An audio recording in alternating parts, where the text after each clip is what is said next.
प्रेम एक ऐसा एहसास है जो जीवन में ढेर सारी खुशियाँ और पूर्णता देता है। लेकिन यही प्रेम कभी कभी इतनी घुटन देता है कि जब इसका सामना जीवन के कुछ ऐसे हालात से होता है जिसका सामना मजबूत से मजबूत प्रेमी जोड़ा भी नहीं कर पाता है। तो क्या आप जानना चाहेंगे कि आपको अपने रिश्ते को किससे बचाना है? हर एक प्रेमी जोड़े या किसी भी रिश्ते में यदि इन दो चीज़ों का समावेश हो जाता है, यदि ये दो चीज़ें आपके रिश्ते में मौजूद हो जाती हैं, तो आपके रिश्ते को भगवान भी नहीं बचा सकते हैं। तो यदि आप भी जानना चाहते हैं कौन सी उन दो चीज़ों से बचाना है, तो हमारे इस वीडियो को पूरा ज़रूर देखिएगा। और इस बात को समझाने के लिए हम आपके साथ साझा करने जा रहे हैं एक छोटी सी कहानी, जिसके माध्यम से हम आसानी से जान पाएंगे कि हमें अपने रिश्ते को कैसे और किससे बचाना है। तो चलिए कहानी सुनना शुरू करते हैं। लेकिन कहानी में आगे आप पूरी तरीके से लीन हो जाएं, उससे पहले आप सभी से एक छोटा सा निवेदन है कि यदि अभी तक आपने हमारे चैनल को सब्सक्राइब नहीं किया है तो जल्दी से हमारे चैनल को सब्सक्राइब कर लीजिए, ताकि हमारे भविष्य में आने वाली सभी प्रस्तुति और वीडियोस का आनंद आप ले सकें। तो जल्दी से चैनल को सब्सक्राइब कर लीजिए। और हाँ, कहानी पूरी ज़रूर सुनिएगा। यदि कहानी पसंद आए तो वीडियो को लाइक ज़रूर करिएगा।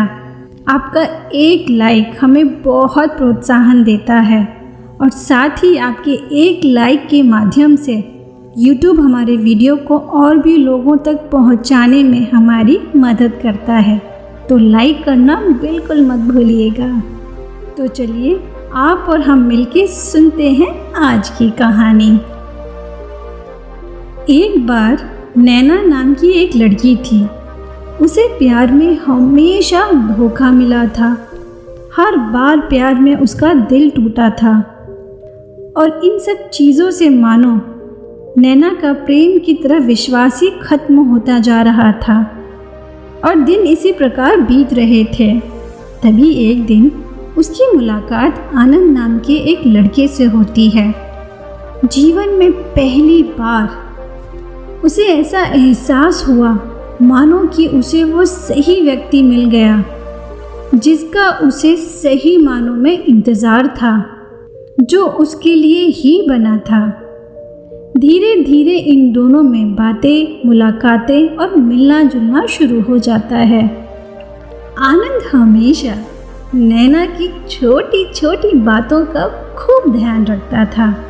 उसके चेहरे पर एक मुस्कुराहट लाने के लिए मानो वो कुछ भी कर जाए, इस हद तक वो उससे प्यार करता था। नैना को ये सारे एहसास बहुत अच्छे लग रहे थे। थोड़े समय तक सब कुछ मानो सपनों जैसा हो। दोनों बेहद खुश थे। सब कुछ अच्छा चल रहा था। लेकिन धीरे धीरे नैना को ये एहसास होने लगा कि आनंद उसे लेकर कुछ ज़्यादा ही आधिपत्य यानी अधिकार जमाता है। कभी भी नैना किसी और व्यक्ति, किसी और आदमी से कुछ भी बात करे या अपने दोस्तों के साथ बात करे तो ये आनंद को कतई पसंद नहीं आता था और उसे नैना पर बहुत गुस्सा आती थी। शुरुआत में नैना को लगा कि ये केवल इसीलिए है क्योंकि आनंद उससे बेहद प्यार करता है। लेकिन ये बहुत जल्दी स्पष्ट हो गया कि आनंद का ये व्यवहार सही नहीं है और अब नैना को आनंद के इस व्यवहार से घुटन होने लगी थी, क्योंकि आनंद अब उसे हर चीज़ में टोकने लगा था। वो कहाँ जाती है, कब आती है, किससे मिलती है, क्या बातें करती है, वगैरह वगैरह।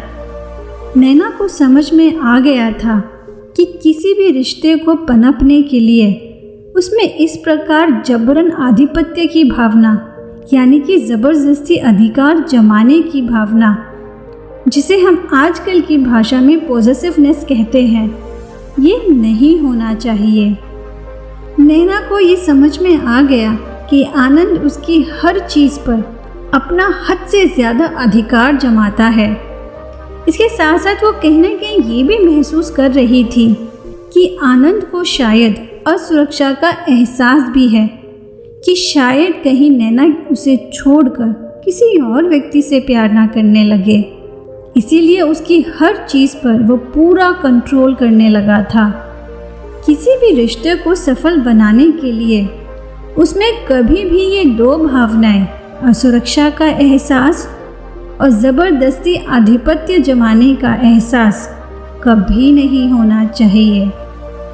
ये वो दो एहसास हैं जो मजबूत से मजबूत रिश्ते को भी चकनाचूर कर देते हैं।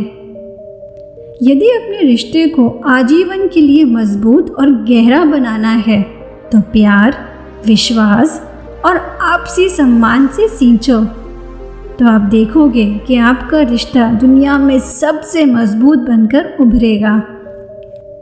अब नैना इसी उधेड़-बुन में लगी हुई थी कि वो आनंद को कैसे बताए कि उसके व्यवहार से नैना को बहुत परेशानी हो रही है, उसे बहुत घुटन हो रही है। नैना बार बार सोचती कि वो आनंद को बताए कि आनंद सही से व्यवहार नहीं कर रहा है, लेकिन फिर वो ये सोचकर चुप रह जाती कि कहीं आनंद को बुरा ना लग जाए, कहीं उसका दिल ना टूट जाए। उसके साथ साथ नैना को खुद अपने मन में भी एक असुरक्षा का एहसास था। वो ये सोचने लगी थी कि कहीं वो आनंद को खो ना दे। जिस तरीके से उसके पहले कोई भी रिश्ते सफल नहीं हुए, कहीं आनंद के साथ भी उसका ये रिश्ता असफल ना हो जाए। और बस इसी डर से कि वो आनंद को कहीं खो ना दे, वो उससे कुछ नहीं कहती है और अंदर ही अंदर घुटने लगती है। धीरे धीरे ऐसा ही चलता रहता है। एक दिन नैना बहुत हिम्मत जुटाकर और अपनी परेशानियों को लेकर एक बुद्धिस्ट मॉन्क से मिलने जाती है और वहाँ जाके वह उन बाबा से अपनी सारी समस्या को बताती है और कहती है कि बाबा, मुझे इसका समाधान दो। बाबा उसे समझाते हुए कहते हैं कि तुम आनंद से उचित समय देखकर अपनी सभी समस्या और डर के बारे में साफ साफ बात करो। यदि ये सब बातें सुनने के बाद उसमें परिवर्तन आता है तो इसका मतलब है कि वो अपने आप को परिवर्तित करने के लिए तैयार है, क्योंकि तुम्हारे साथ वो भी अपने रिश्ते को बचाना चाहता है और उसे सफल बनाना चाहता है। लेकिन यदि उसके व्यवहार में कोई परिवर्तन नहीं आता है और वो वैसा का वैसा ही रहता है, तो इस रिश्ते का कोई भविष्य नहीं है। इसे जितना जल्दी समाप्त कर दोगी, तुम्हें उतनी ही कम तकलीफ होगी। कोई भी रिश्ता तभी सफल हो सकता है जब उसमें ढेर सारे प्रेम के साथ साथ स्वतंत्रता भी हो, स्वयं निर्णय लेने का अधिकार हो, एक दूसरे के प्रति पूर्ण आत्मसमर्पण हो और विश्वास हो। इसके साथ साथ एक दूसरे के लिए बहुत सारा सम्मान हो। सफल रिश्तों में अविश्वास और आधिपत्य जमाने जैसी भावनाओं का कोई स्थान नहीं होता है। नैना को अब समझ में आ गया था कि उसे आगे क्या कदम उठाना है।